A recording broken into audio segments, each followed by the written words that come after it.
한국어는 중국어의 사투리입니다.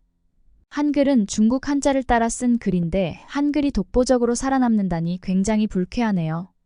미국의 한 대학 강의실에서 얼굴을 붉히며 몹시 흥분한 듯 열변을 토하는 중국인 학생이 있습니다. 언어 천재학자인 교수님의 설명을 듣고는 다들 수긍하며 고개를 끄덕이고 있습니다. 무슨 일인지 알아보겠습니다. 안녕하세요. 저는 미국에 살고 있는 에밀리라고 합니다. 어릴 적부터 언어에 대한 깊은 호기심이 많았던 저는 다양한 문화와 언어를 탐구하고 싶었습니다. 언어에 대한 심도 있는 공부를 하고자 매사추세츠 공과대학교에 입학하게 되었죠. 보통 MIT라고 하면 공과대학만 생각하시는데요. MIT는 미국의 많은 언어학 프로그램을 제공하고 있는 대학교 중 세계적으로 인정받고 있는 학교 중 하나입니다. MIT의 언어학과는 언어의 구조, 의미, 발달에 대한 심층적인 연구와 함께 교차학문 연구도 활발하게 진행되고 있는 곳입니다. 대학에서의 생활은 새로운 발견과 학문적 도전으로 가득했어요. 각국의 언어가 가진 독특한 구조와 발음, 그리고 그 언어들이 갖는 사회적, 문화적 의미를 배우며 지식을 넓혀가기도 했죠. 학업 외에도 다양한 언어 교류 프로그램에 참여하여 실제 대화를 통해 언어 능력을 향상시키고 있었어요. 어느 날 도서관에서 공부를 하던 중 우연히 옆자리에 놓은 잡지를 보게 되었습니다. 한국의 가수인 K-팝에 관한 소식이었는데요. 많은 가수들이 미국 내에서 선풍적인 인기를 얻고 있다는 내용이었습니다. 저는 한국의 음악에 대해서도 관심이 생겼지만 제 눈에 들어온 건 다름 아닌 한국의 K-팝을 적어놓은 한글이라는 글씨였는데요. 언어학을 전공하는 저에게는 획기적이지 않을 수 없었습니다. 저는 수업 시간에 세계 각 문명에서 사용되는 문자들의 기원과 그들이 사용하는 언어 체계에 대해 배웠습니다. 세계를 유럽, 아랍, 인도말레이, 동아시아 문명으로 나누어 문자 체계를 이해하였는데요. 유럽에서는 라틴어 알파벳이 널리 사용되죠. 이는 고대 로마에서 유래되어 오늘날 대부분의 유럽 언어와 영어를 포함한 많은 세계 언어의 기본 문자 체계가 되었습니다. 아랍에서는 아랍어 알파벳이 사용되며 이는 결과적으로 페르시아어, 우르두어, 파슈토어 등 여러 중동과 남아시아 언어의 쓰기 체계로 활용이 되었어요. 인도말레이 문명에서는 원래 각 지역의 고유 문자 체계가 있었으나 식민시대를 거치면서 많은 지역이 라틴 알파벳을 채택하게 되었습니다. 동아시아에는 한자가 중요한 역할을 하고 있는데요. 중국에서 시작한 한자는 일본에도 영향을 미쳐 가타카나와 히라가나 같은 새로운 문자가 탄생되었죠. 하지만 그 어떤 문자와도 닮은 구석이 없는 한글이었어요. 과연 이 문자는 어디에서 시작이 되었는지 궁금해졌어요. 당장 도서관에서 한글에 관련 지식을 찾고 더 깊이 공부하기로 마음먹었습니다. 한글의 과학적이고 체계적인 구조에 대해 배우면서 언어학적인 관점에서 한글의 독창성과 효율성에 대해 큰 감명을 받았어요. 한글날의 유래와 세종대왕의 한글 창제 배경에 대해 알아가면서 한글이 단순한 소통 수단을 넘어 문화와 역사를 반영하는 깊은 언어라는 걸 알게 되었죠. 한글은 세종대왕이 창제한 한국의 고유 문자로 그 창제 이유가 정말 감동적이었는데요. 세종대왕은 당시 백성들이 한자를 배우기 어려워 말하고자 하는 바를 제대로 표현하지 못하는 것을 매우 안타깝게 여겼다고 해요. 그래서 누구나 쉽게 배우고 사용할 수 있는 글자 한글을 만들어 내신 거죠. 이 글자는 훈민정음이라고 불리며 단순히 소통의 도구를 넘어 백성들의 교육을 증진시키고 더 나아가 사회적인 불평등을 해소하는 데 큰 목적이 있었어요. 또한 한글은 그 구조가 과학적이라는 점이 매우 특별했는데요. 자음은 인간의 발성기관을 모방하여 만들어졌고 모음은 천지인인 하늘, 땅, 사람을 상징하는 기호에서 유래되었대요. 이처럼 세종대왕은 한글을 통해 언어의 민주화를 이루고자 했어요. 한글 창제 이후 한국은 높은 문해율을 자랑하며 문맹률이 거의 없는 나라가 되었다고 해요. 한글이 얼마나 학습하기 쉽고 효율적인지를 보여주는 예라고 할 수 있죠. 심지어 유네스코에는 문맹 퇴치에 기여한 공로를 인정받아 세종대왕 상이라는 상을 제정하기도 했어요. 이러한 내용을 알고 나니 한글에 대해 더욱 깊은 애정과 존경의 마음도 생겼고요. 이러한 한글을 기반으로 전 세계적인 K-팝이 인기가 있지 않나 생각도 들었어요. 그날 이후 한국의 글자에 대해 굉장히 관심이 많아졌죠. 어느 날 학교에서 주최하는 국제 언어 교류 프로그램에 참여하게 되었어요. 한국인과 사귀고 싶었지만 제가 배정된 조에는 중국인 친구들과 함께 편성이 되었어요. 저는 중국인 친구들에게 동양의 문화에 대해 굉장히 관심이 많고, 특히 한국의 문자인 한글에 대해 더 많이 알고 싶다고 혹시 가까운 나라 한국의 한글에 대해 알려줄 게 있는지 중국인 친구에게 질문을 했죠. 하지만 중국인 친구들에게 한국인들은 원래 중국인이었다는 상당히 놀라운 주장을 듣게 되었어요. 그들은 세종대왕과 훈민정음이 중국의 기원이라고 주장했는데요. 제가 도서관에서 학습했던 내용과 너무 달라 조금 당황스러웠어요. 그들은 세종대왕은 원래 조선족이고 훈민정음도 조선족이 만든 문자로 설명이 되었다고 했어요. 그러면서 한국어는 중국어의 사투리이기 때문에 언어학을 제대로 공부하려면 중국어나 먼저 공부하라고 했어요. 한국은 원래부터 중국의 속국이었다고요. 그래서 한국은 주민등록증만 봐도 이름 옆에 한자를 사용하기도 하고, 한국의 관공서와 전통 혼례에서도 모두 한자를 고집한다고 했죠. 한글은 한자를 훔쳐 만든 글자이고 문화적으로 뒤떨어져 있대요. 그래서 지금 유행하는 영화나 드라마에서 모든 중국의 문화를 한국 것처럼 포장했다면서 그렇게 중국 문화를 훔쳐서 사용하는 게 더 화가 난다고 했습니다. 그래서 저는 너희들이 잘못 알고 있는 것 같다며 한글은 세종대왕이 천지인 하늘과 땅, 사람을 기호로 형상화하는 데서 유래했다고, 혹시 한글이 한자에서 파생되었다면 어떤 글자를 모티브로 했는지 구체적으로 알려줄 수 있냐고 물었죠. 그랬더니 구체적인 답변은 슬쩍 피하면서 무조건 한국은 중국을 따라해서 화가 난다고 했어요. 아무리 제가 배웠던 내용을 말해줘도 말이 통하지 않는다는 걸 느꼈어요. 벽을 보고 얘기하는 느낌이라서 일단은 그 자리에서 피했습니다. 하지만 저는 제가 직접 찾아봤던 내용을 더 신뢰했고 자세히 연구하고 싶었습니다. 그러던 중 미국의 언어 천재로 불리우는 한 학자가 마침 저희 대학교에서 언어학에 대한 강연을 한다고 했어요. 그 강연은 미래를 준비하는 언어로, 현재 우리가 알아야 할 언어에 대한 내용을 포함하고 한글에 대한 내용도 있다고 했어요. 저는 정말 좋은 기회라고 생각했고 수강 신청을 했어요. 학교 내에서도 얼마나 인기가 있는지 수강 신청이 시작되자마자 모든 좌석이 끝날 정도로 인기가 많았어요. 언어학을 전공하는 저희뿐 아니라 공대 학생들도 AI 시대가 도입됨에 따라 프롬프트 명령어가 앞으로의 지식을 결정한다고 하면서 많은 학생들에게 인기가 있었습니다. 수업이 시작하자마자 저는 운 좋게 앞자리에 앉을 수 있었어요. 모든 학생들이 교수님을 기다리고 있었는데 강의실에서 유독 시끄럽게 떠드는 학생들이 있어서 강의를 청강하기 위한 학생들은 눈살을 찌푸릴 수밖에 없었는데요. 대체 왜 이렇게 시끄러운가 보니 지난번 언어 교류 프로그램에서 봤던 중국인 친구들이었어요. 중국어로 대화를 하는데 중국어 자체가 시끄러운지 아님 그들이 교양이 없는 건지 강의실이 떠들썩하게 대화하는데 꽤 거슬리더라고요. 그때 교수님께서 오셔서 강의를 시작했습니다. 안녕하세요. 오늘은 세계 언어의 미래와 한글의 역할에 대해 설명해 보겠습니다. 우리가 사용하는 언어는 단순한 의사소통 도구를 넘어서 우리 문화와 정체성을 반영하는데 매우 중요한 요소입니다. 저는 오늘 특별히 전 세계에서 가장 혁신적이라 평가받는 문자 중 하나인 한글에 초점을 맞추어 이야기해보고자 합니다. 먼저 한글의 창조기원에 대해 알아보겠습니다. 한글은 1443년 조선의 세종대왕에 의해 창제되었습니다. 세종대왕은 백성들이 한자와 같은 복잡한 문자 시스템 때문에 겪는 어려움을 해결하고자 고심했습니다. 문자를 사용하지 못하는 백성들을 위해 노력 끝에 28 글자로 구성된 한글을 만들어 모든 백성이 쉽게 읽고 쓸 수 있는 부분에 중점을 두었죠. 보통 세계 왕들은 자신의 지위를 보존하기 위해 백성들은 무지한 상태로 지내길 바란 것과 달리 세종은 백성 모두가 정보에 접근하고 지식을 공유할 수 있도록 기반을 마련했습니다. 한글은 그 구조가 과학적으로 디자인되어 있는데요. 자음은 인간의 발성기관을 모방으로 만들어졌고 모음은 철학적 개념을 통해 디자인되었습니다. 이러한 과학적 접근은 전 세계 언어 중 유일한 한국의 한글인데요. 그 결과 모든 사람들이 배우기 쉬운 문자로 만들어졌죠. 현재 지구상에는 6,912개의 언어를 사용하고 있습니다. 근데 그거 아세요?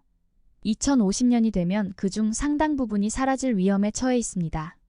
그렇다 보니 세계 많은 언어학자들은 어떤 언어가 사라지고 어떤 언어가 살아남을까 끊임없이 연구하고 있는데요.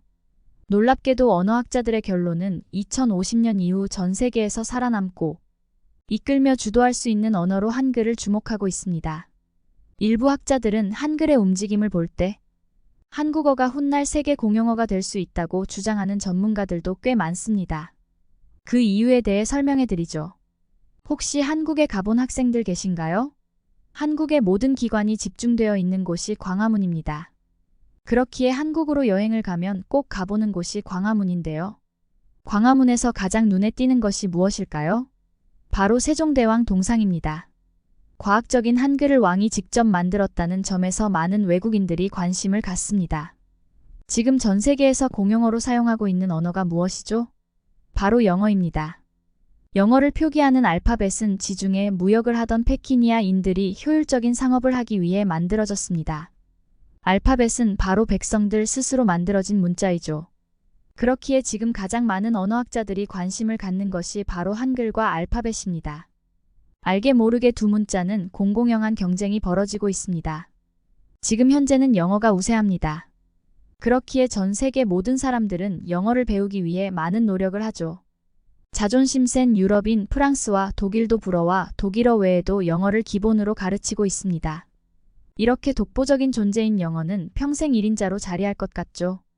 하지만 그 뒤를 무섭게 치고 올라오는 언어가 있으니 그건 바로 한국어입니다. 한류 못 들어보신 분 없죠? 한류라는 이름을 몰라도 강남스타일이나 기생충, BTS 같은 한국 국적의 가수나 영화, 드라마가 전 세계적으로 엄청나게 인기를 끌고 있습니다. 세계 각국 사람들은 그냥 보는데 그치는 게 아닌 한국어를 배우려는 움직임이 보이는데요. 전 세계적으로 한국어를 배우는 교실의 수강자가 기하급수적으로 늘어나고 있다고 합니다. 지금 유럽권에서도 한국어를 배우고 싶어도 교사가 부족해서 배우지 못하는 실정입니다. 한국 가수 아이유는 전 세계 투어를 하고 있는데 놀라운 건 그녀가 노래를 부르는 콘서트마다 한국어를 따라 떼창을 부르기도 해서 전 세계적으로 놀라움을 금치 못하고 있죠. 한국어는 전 세계 학습된 언어 중 5손가락에 손꼽힌다고 합니다. 한국에서 운영하는 세종어학당이 전 세계적으로 있는데 지금 그 어학당을 들어가려면 수강 신청을 위해 줄을 서야 할 정도예요. 여기 제가 한글 수업을 한다고 하니 이렇게 많은 분들이 모인 사실만 봐도 알 수 있죠?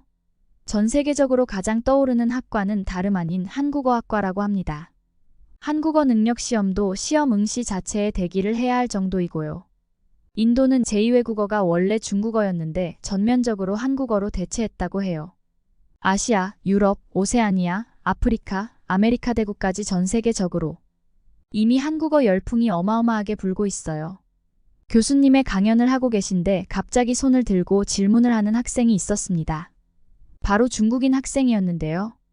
중국인 학생은 교수님 질문이 있습니다. 원래 한국은 중국의 속국이었습니다. 한국은 원래 중국 밑에서 지냈으며 중국의 문화의 영향을 받아 문화를 도둑질해 자신의 것인 듯 행세를 하는데요. 그렇기 때문에 지금의 한국의 한류는 중국에서 파생된 거라고 생각합니다. 한국어 또한 중국어의 사투리로부터 시작된 것이기에 결론적으로 세계 문화에 영향을 미치고 있는 것은 중국이라고 할 수 있죠. 왜 교수님께서는 자꾸 중국은 제쳐두고 한국에 대해서만 말씀하고 계신지 궁금합니다. 라고 질문을 했습니다. 며칠 전 저에게 말한 것과 동일하게 주장을 하고 있었죠. 안 그래도 저도 궁금했어요. 제가 찾아본 자료들에 의하면 저렇게 주장하고 있는 세계 언어학자는 없거든요. 근데 저들이 워낙 자신감 있게 말하니 제가 알고 있는 게 잘못된 건가 하는 생각도 들었어요. 마침 교수님께 질문을 해서 잘 됐다 생각했죠. 교수님께서는 학생 질문 감사합니다. 혹시 학생은 중국인인가요? 라고 묻자 고개를 끄덕였어요. 그리고 강의를 이어나가셨습니다. 여러분, 오늘 우리가 짚고 넘어가야 할 중요한 사항이 있습니다. 한국어와 중국어, 그리고 한글에 대한 오해와 진실에 대해 이야기해 보겠습니다. 많은 사람들은 이 두 언어의 구조적 차이를 제대로 이해하지 못하는 경우가 많습니다. 먼저 한국어는 조사와 어미 변화를 통해 문장의 의미를 전달하는 굴절어입니다. 반면 중국어는 어순과 성조를 통해 의미를 전달하는 격리어죠. 이 두 언어는 구조적으로 근본적인 차이를 갖고 있습니다. 한국어를 중국어의 사투리 취급하는 것은 언어학적으로 전혀 근거가 없는 주장입니다. 또한 한글은 세계 문자 중에서도 유일하게 창제자, 창제 날짜, 그리고 창제 원리까지 명확하게 기록된 문자입니다. 세종대왕이 1443년에 창제한 이 문자는 그의 과학적 원리와 효율성으로 많은 언어학자들로부터 칭찬을 받아왔습니다. 하지만 놀랍게도 일부에서는 이런 한글의 가치를 인정하지 않는 경향이 있는데 특히 일부 중국인들 사이에 이런 현상이 더욱 많이 나타납니다. 왜 그럴까요? 이는 문화적 자부심과 국가적 이해관계가 얽혀 있는 문제일 것입니다. 하지만 과학적 사실 앞에서는 국경도 민족도 없습니다. 자부심만으로 주장할 수 없어요. 한글은 유네스코 세계기록 유산으로 등재되어 있으며 그 과학적 가치는 전 세계적으로 인정받고 있습니다. 우리가 다른 문화와 언어에 대한 존중을 배울 때 우리는 더욱 풍부하고 다양한 세계를 경험할 수 있습니다. 라고 대답하셨습니다. 그러자 중국 학생들은 갑자기 얼굴이 벌개지면서 교수님께서는 편협적인 수업을 하고 계시는 것 같습니다. 교수님은 중국인이 아니잖아요. 중국은 대국입니다. 우리의 문화도 자랑스럽습니다. 라고 대답했어요. 다들 왜 저렇게 중국 학생들만 흥분을 하면서 헛소리를 하는지 모르겠다면서 쳐다봤어요. 그러자 교수님께서는 자기의 문화를 자랑스럽게 생각하는 중국 학생들 굉장히 존경합니다. 보통은 자신의 문화를 그렇게까지 우월하다고 생각하지는 않거든요. 중국의 문화도 대단하죠.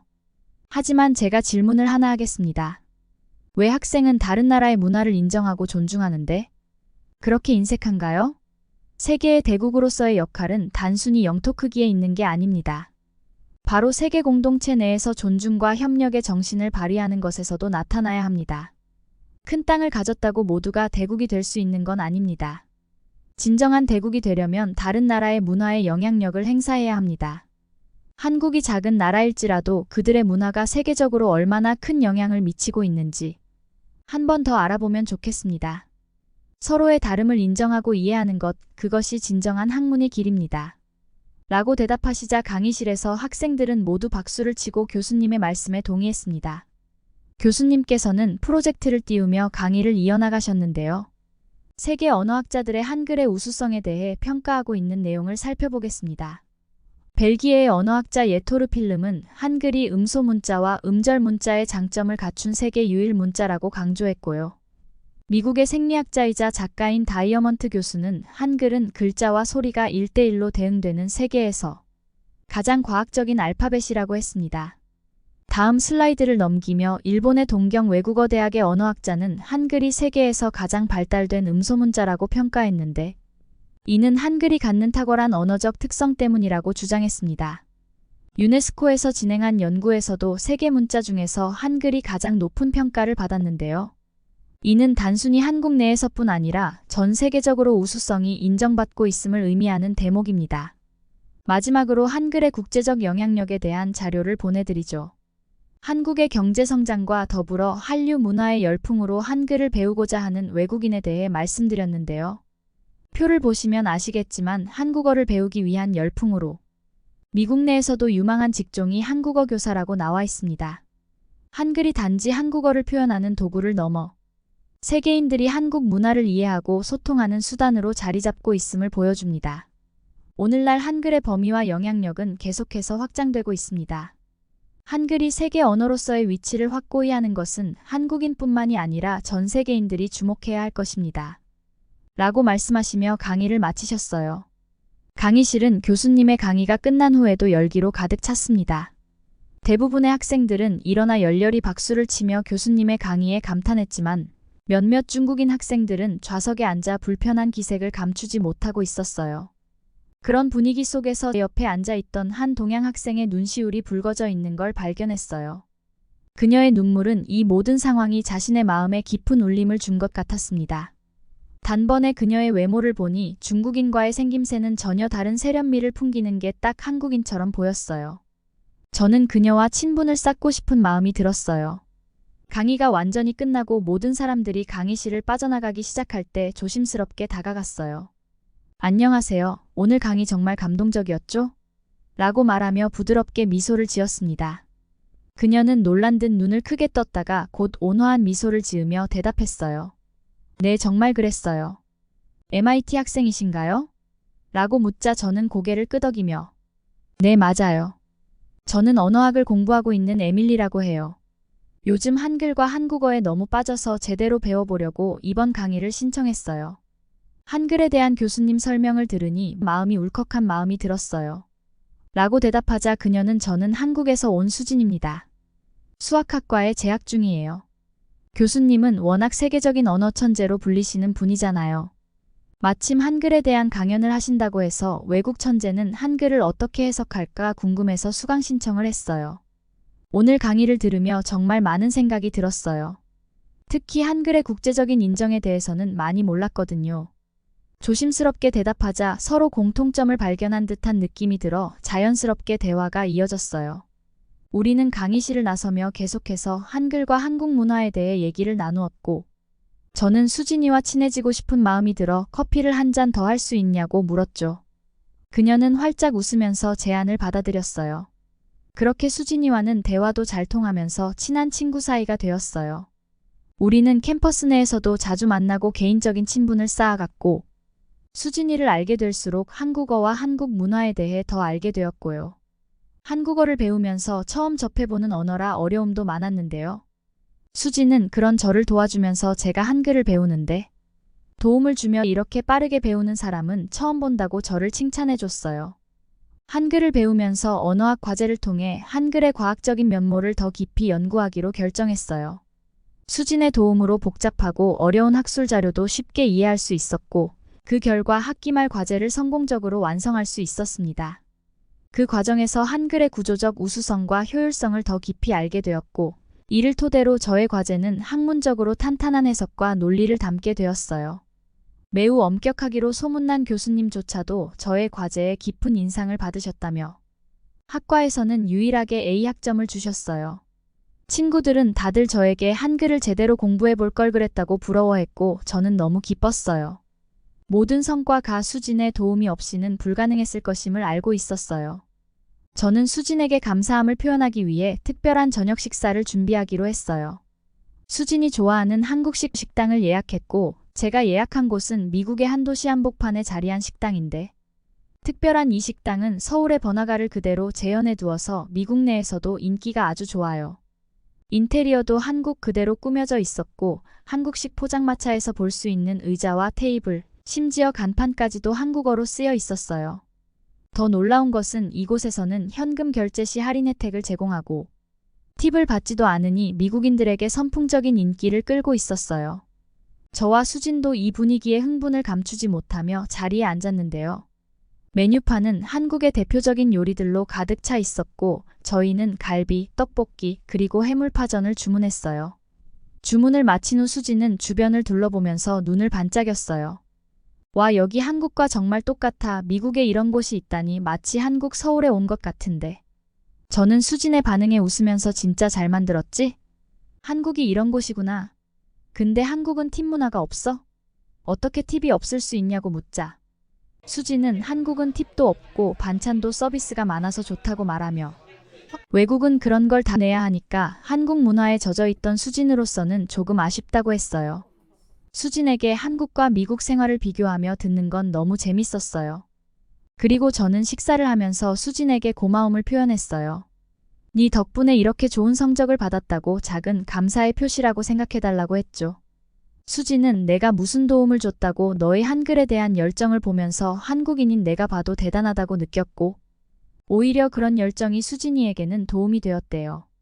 저는 수진과 대화를 하면 할수록 기분이 좋았는데 수진은 항상 친절한 얼굴로 웃으면서 겸손하고 착했어요. 하지만 물러터지기만 한 건 아니고 얼마나 야무진지. 때때로 자신이 해야 할 말은 똑부러지게 하면서 당찬 학생이었거든요. 수진은 이번 학기에서도 학생들을 다 제치고 장학생으로 선발되기까지 했습니다. 배울 게 많은 저는 한국인 친구 수진을 만나게 된 건 하늘이 주신 선물이라는 생각도 들었습니다. 수진은 이번 학기를 마치고 잠시 부모님을 뵈러 한국에 다녀온다고 했어요. 그때 갑자기 불현듯 저도 한국이 너무나 가고 싶은 생각이 들었습니다. 수진에게 나도 한국에 정말 가고 싶다고 했더니 한국에 대해 소개를 해주는데 한국에 가지 않고는 못 배기겠더라고요. 그래서 저는 막연하게 한국행을 결심하게 됩니다. 부모님께 어떻게 허락을 받을지 걱정스러웠어요. 똑부러지고 예쁜 수진을 알긴 하지만 수진을 따라 한국에 간다고 하면 과연 부모님이 단번에 허락하실까? 이 생각 저 생각 고민했습니다. 집에 오니 마침 부동산을 하시는 아버지께서 집 근처에 있는 주택에 집을 보여주러 오셨다면서 함께 계셨어요. 저는 부모님께 이번 학기에서 한글에 대해 공부하면서 학과 유일하게 A학점을 받은 사실과 수진의 도움에 대해 말씀드리기 시작했습니다. 수진의 친절함과 열정에 대해 열변을 토하고 수진이 장학생으로 선발된 사실과 방학을 이용해 수진의 한국 방문 계획까지 말씀드렸어요. 그러면서 요즘 한글에 대해 얼마나 연구하고 있었는지 아시죠? 라고 운을 떼며 방학을 맞아 한국으로 가는 수진과 함께 저도 한국에 다녀오고 싶다고 말씀드렸죠. 언어학을 배우는 학생으로서 앞으로 한글에 대한 입지도 말씀드리면서 미래를 위해 준비하고 싶다고 부모님께 간절하게 말씀드렸어요. 부모님은 생각하지도 못한 저의 말에 놀란 표정을 지으며 서로의 얼굴을 바라봤습니다. 어머니는 한국이 안전한 나라인지에 대해 질문을 하셨어요. 한국의 치안에 대해 말씀드리면서 한국은 정말 안전한 나라고 수진이랑 함께 다니며 수진이에게 도움도 받을 거고 제가 지금까지 배운 한국어를 위해 습득하기에도 좋은 것 같다고 말씀드렸어요. 한국이 얼마나 안전한 나라인지에 대해서는 유튜브 채널에서 한 기자가 한국에서 혼자 캠핑을 하는 영상을 보여드렸죠. 치안이 비교적 좋지 않은 아메리카 대륙에서 혁신적인 충격을 준 영상이기 때문이에요. 아빠는 고민하는 표정을 지으셨지만 저의 단호함과 영상을 보시고는 제가 원하는 건 찬성이라고 하셨어요. 엄마는 계속 못 믿어온 표정을 지으셨지만 아빠가 옆에서 엄마를 함께 설득해 주셨죠.